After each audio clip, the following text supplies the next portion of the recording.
Hey guys, this is John, and I'm playing GolferBob in the 15-minute pool on ICC. I'm going to play e4, and it looks like we're getting into a Sicilian. Yeah, let's play d4. I thought briefly about playing the Bartholomew, bishop b5, but let's do it this way. Maybe he'll go e5, and we'll have a Sveshnikov. Yeah, so in the Sveshnikov, knight db5 is the only good move here for white. There's no other good moves, trust me.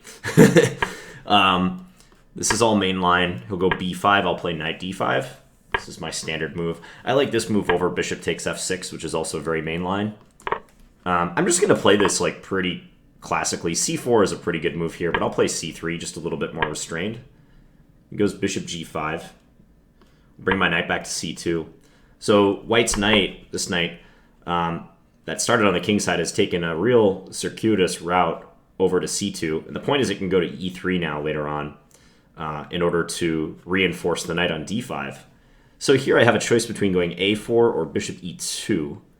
I think I will play a4 and attempt to undermine his pawns.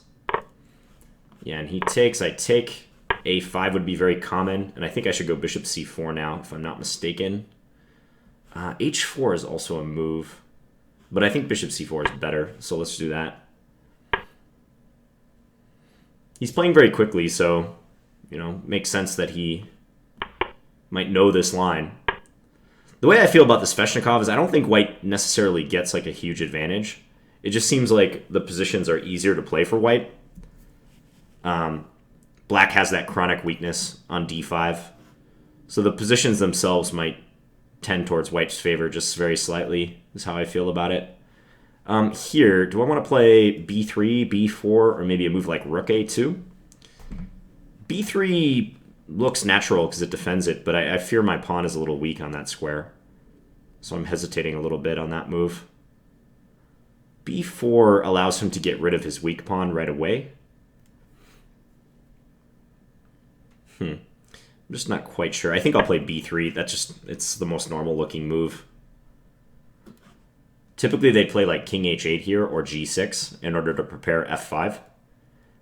He might not want to play f5 right away because I can take, and his king being on g8 with the f-pawn gone is slightly uncomfortable for him.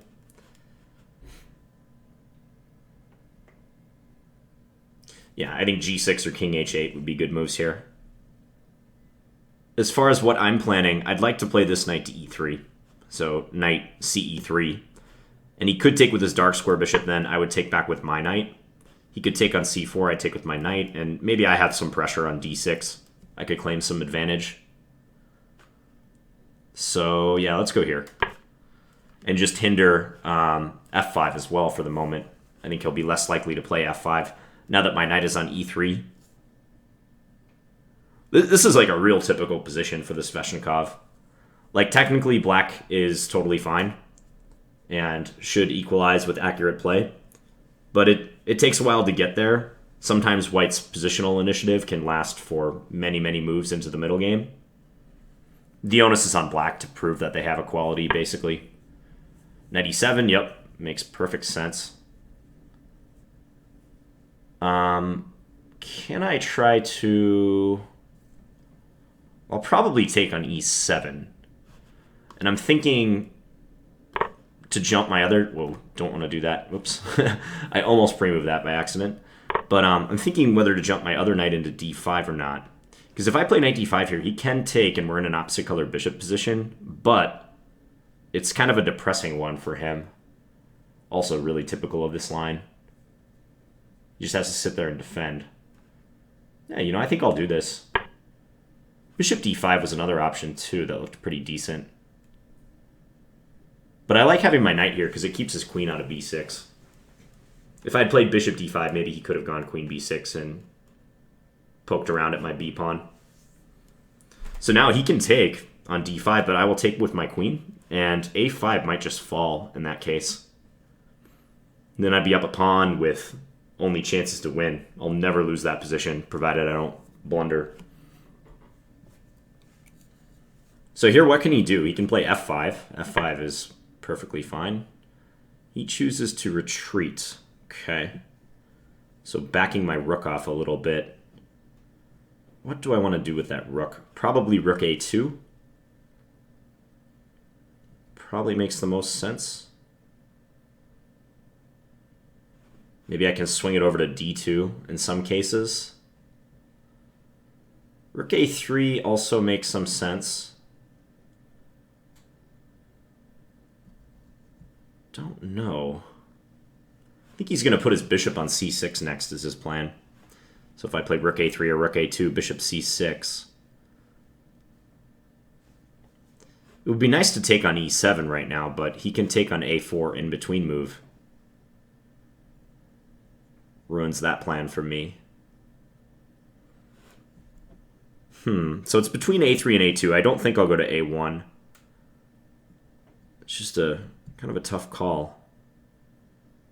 They both have benefits.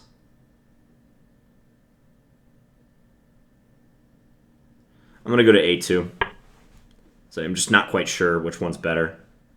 And this one, it might be more flexible. It might give me an option to swing it to the center, like I said. Bishop c6 would be good, though, because if bishop c6, I can take on e7, he takes with the queen, and I take on a5, but my pawn on e4 is hanging at the end. So maybe if bishop c6, I'll play something like rook e1, just to defend the e-pawn, and then I would be threatening that same line.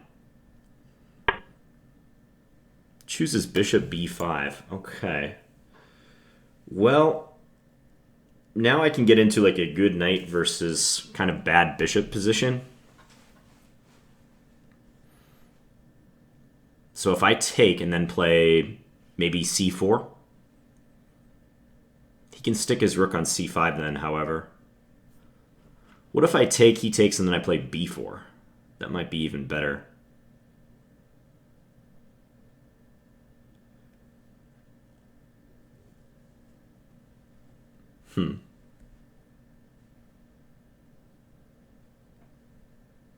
Yeah, I'll take. I'm going to readjust and continue thinking about what to do, but I'm fairly certain taking is best, so can't decide. I mean, I could also just play rook a3 in this position. Take it slow. Thing is, if I play c4, c4 seems good because if he moves his rook all the way back, like say to b8 or something, I could take on e7. But I don't think it's that good because it kind of makes this a very weak point for me. Rook a3 would be the try to milk the position. Rook a3 is interesting, though, because if rook a3, he can't play f5. Because I take, he takes with his rook, and then I have queen d3, forking his two rooks. It's kind of a funny line. So I have half a mind to do that. However, if rook a3, bishop g5 might be the answer. But do I really care? I mean, I can go queen a1. Still probably pretty decent for me. b4 looks very, very promising as well, though. Definitely like the look of that, too. Let's go rook a3. I think it's just a little bit trickier. I don't think I have to rush b4. That move will be there. So maybe I stay flexible, keep my intentions hidden. Challenge him to find a good move in this position. His pieces are like a little bit loose. So now, I can also think about playing queen d3. Okay, so he actually does this move. So now my plan's to take. I'll try to take as casually as possible so he doesn't notice that if he takes with the rook, I have that queen d3 move. Ooh, yeah. So now queen d3. His only way to defend both rooks is queen d7, but then I can take on e7 is the thing. I think that wins me a piece. He might have e4 somewhere to mess me up, but I don't think so. No, I think this is just good. Yep, loose pieces, undefended pieces. They're the lightning rod for so many combinations and double attacks and tactics in general. This is just a simple double attack, nothing fancy. He resigned. Yeah, there's no way to escape without a loss of material. Like I said, queen d7, only move to defend both of these. Runs into that. And his queen will be deflected. And if he goes e4 here, I can take, defending the knight. If he puts a rook on e5, I have queen check with mate to come. Okay, well, let's have a look. So pretty short game. This is all mainline. Like I said, knight db5 is the only playable move in this position for white. Or the only good move, I should say. There's some other playable stuff, but not nearly as good. So that's why the Sveshnikov, which is e5, is a pretty demanding opening. I mean, it's a very legitimate try for black to just try to equalize out of the opening. Yevgeny Sveshnikov, the originator of this system, certainly thinks so. He thinks this is, or he used to think, I should say, that this is the best overall system against e4. Someone told me that he's now changed his mind a little bit, and he thinks the Kalashnikov, which is black playing e5 right here before developing knight, he might think the Kalashnikov is better. But I haven't verified that. Because the point is, like, if white doesn't play knight db5, then there's nothing to show for black having played e5 and weakening the d6 square. Knight f5 is possible, like that seems kind of similar, but d5 is a good reply, trying to destabilize the e-pawn, which in turn would defend white's knight on f5 from the bishop. Taking on c6 is not good. Black just takes with the b-pawn and shores up his center. Black's probably a little bit better at that point. If knight f3 or knight b3, black can play just an easy bishop b4, pinning the knight, threatening to take on e4. Black is already at least equalized. So knight db5, you got to play knight db5 here. That goes for a lot of Sicilians where e5 is played, or even e6. Knight db5 is a key test of that whole concept, because you want to focus on the weak square on d6. So if he had played a6, I would have jumped into the square. So he plays d6 to cover that. Then I pin him, bishop g5. So white has to put up with their knight having to go to the edge of the board. But that's okay, because we have this nice d5 square to show for it. And this knight hopes to get back in the game through c3 and knight c2. And another very sharp line is bishop takes f6 in this position. I think, in fact, that's slightly more popular than knight d5. At least theory thinks it might be a better try for an advantage. But I like this line. It's nice and positional. White trades off the bishop rather than the knight, because our knight on d5 is a great piece. It's causing black some angst here. c4 is another move. In fact, Greg Shahadi, if you watch any of his videos, I think he likes to play this line against the Sveshnikov c4 on move number 11. But c3, this is the move I've always played. It's been a very long time since I've looked at the theory in this line. Bishop c4. I think this is all normal. And castle. I guess I would maybe question rook b8. I'm not sure about that move. Yeah, I'm sure king h8 and also g6 are very good options for him too. Both moves intended to try to play f5 soon. Knight e7 makes sense too, trying to just swap pieces. Yeah. Because if the minor pieces get exchanged, then any advantage white has will be very, very tiny. It's kind of key for white in this line to maintain at least a minor piece or two, preferably a piece on d5, blockading that backward pawn. So b3, and then he played king h8. Okay, so this position looks kind of important because, I don't know, knight e7 might be okay, but if it were me, I don't have a lot of experience in these positions, but if it were me, I think I would play g6 and try to go f5 and keep more of these minor pieces on board for now. When he plays knight e7, he just gives me a good reason to take, and my knights are a little bit redundant. These are like superfluous knights right now. They're both competing for the d5 square. So when he plays knight e7, he gives me a good reason to capture and then jump the other knight in.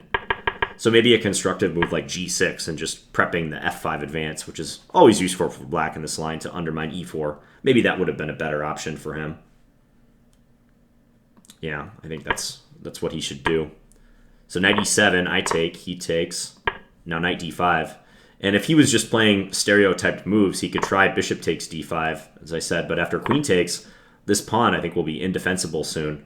And black has a very depressing situation on his hands. He'll be down a pawn in an opposite color bishop position where there's plenty of material on board. And he'll be suffering the rest of the game. He might be technically losing already. It's just white's pieces are better, and I'm going to win the a pawn. So there's not much he can do about that. Also, this pawn is weak. This is backward. Might have some issues with his king. I would have no trouble at all with this position.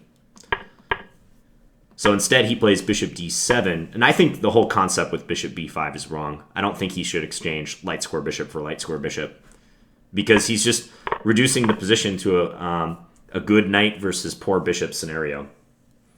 My knight on d5 is unassailable now. There's no way he can get rid of that knight without sacrificing material or really hammering its defense on e4. I mean, and even f5, as you saw in the game, didn't disturb me too much. So I think he should play bishop c6 in this position, just to keep an eye on the knight on d5, give him the option of taking later if he wants. Just keep the tension more. Let's see what the engine thinks. Engine says bishop g5, gives a small edge to white. Yeah, I mean, with rook a2, I was looking to put my rook on d2 maybe, or keep open queen a1 as an option to try to go after the a pawn. This is like a typical eval, I think, for this position. Yeah, engine hates bishop b5 as well. Take, take. It actually does like c4. I expressed some hesitancy to play this move because I thought rook c5 or rook b7 maybe. But the computer says this is much better for me. Yeah, it makes sense. I mean, even after a move like this, if I wanted to, I could reposition my knight to b5. This excellent knight gives me so many options, and a5 remains weak too. Well, the nice thing about rook a3 is that I don't have to make a decision about b4 or c4 right away. I'm just forcing him to come up with a move, basically. Yeah, and he should move his queen probably, like queen d7, the engine says. And then I'd probably make a choice between like queen a1 or b4 or c4 or queen d3 maybe.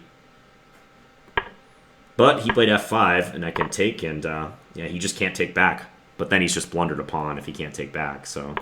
I kind of wonder if he saw it, because he thought for about 10 seconds before he took it back. Maybe he suspected that something might be amiss in his position, but if he had, he was correct. Loose pieces. And queen d3 just forks the rooks. Yeah, the best he could do is sack the exchange, and this position will be an easy win for white. He also loses a5. So, as I said in Chess Fundamentals, watch your undefended pieces, guys. Hopefully this game is a good illustration of that once again. All right, I hope you guys enjoyed this one, and I hope you're enjoying your Saturday too. Please leave me any feedback in the comments. And thanks for watching, guys. Bye.